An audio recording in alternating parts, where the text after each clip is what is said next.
The usual demands regarding school curricula and the examination system are that they should provide the needed subject knowledge and understanding to students, foster curiosity and creativity in children, make available tools for critical thinking and take students away from rote learning, impart values to students, and make way for the latter to become independent and well-rounded learners and individuals.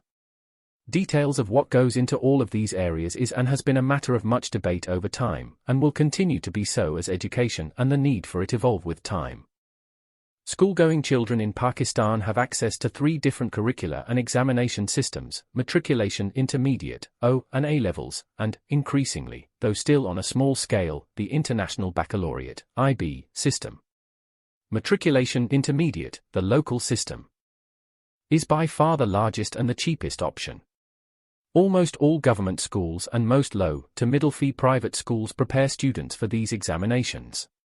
Exams are organized under local boards of intermediate and secondary education, which also includes the Aga Khan board, but there is some level of coordination amongst the boards across the country so that there is a relatively high degree of comparability across examinations. Even so, some boards, like the Federal Board, have a slightly better reputation than some others. Most people would agree that the perception and reality of matriculation intermediate examination is that it is largely a rote-based system, though there have been attempts at reform.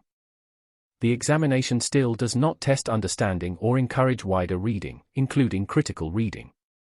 It does not prepare students to be independent learners.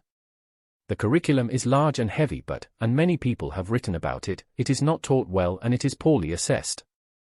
There is too high a dependence on summative assessments. We have to decide which curriculum or examination system is the most appropriate and feasible. But the main point going for the matriculation intermediate examination is that it is local, endorsed and managed by the government and relatively low-priced, meaning that the examination cost is not a significant barrier to grade completion for most candidates. The O-A level system is UK-based. It is perceived to be of a much higher quality in terms of curriculum as well as assessments.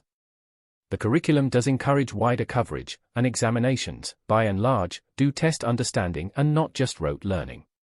There is some focus on the development of critical thinking as well as of writing ability. However, over the last few decades, Pakistani teachers and schools have cracked the code for taking O-A level examinations and some shortcuts have been developed. There is heavy reliance on secondary sources, teachers' notes and preparing past examination questions. But still, it is considered to be a much better curriculum examination system than the matriculation one. However, it is far more expensive.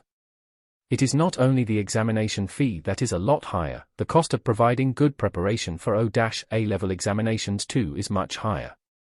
Which is why it is mostly the higher fee schools that are able to offer the O-A level option. Controlling for income and other self-selection effects, the difference in curricula examinations might be more limited. But there is considerable difference in how the two systems are perceived by most parents and higher education institutions in Pakistan. That perceptual difference alone is reason enough for parental preferences for O-A levels, if finances allow. This explains why, over the last few decades, this option has become more accessible across Pakistan. The new kid in town, in Pakistan at least, is the IB system. It quite explicitly tries to develop a broader understanding across subjects and areas. It tries also to address global concerns to create a more global citizen. It focuses on the development of critical thinking, independent learning, and the development of interpersonal skills through project-activity-based learning in teams. The assessments are a mix of formative and summative ones. Research literature does find some evidence that the IB system delivers on a number of these promises. The IB system, with its emphasis on activity and collaboration, does demand much more from teachers as well as students. It requires more time and effort from both. It also demands more at the level of school infrastructure, a better library, computing facilities, more interdepartmental cooperation and coordination.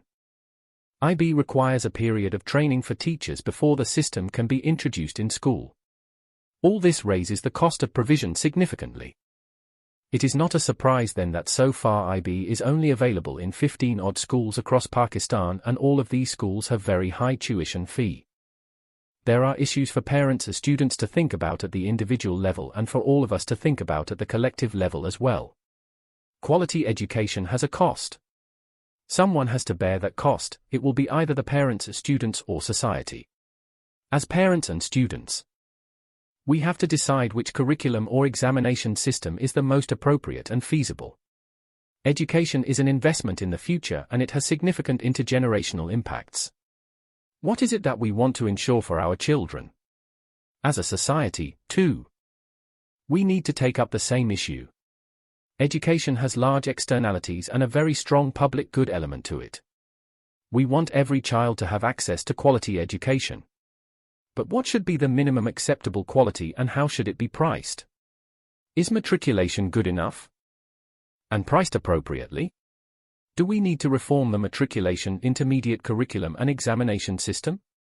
Or should the state subsidize students to go for the O-A level or IB option? What is the appropriate or optimal public P?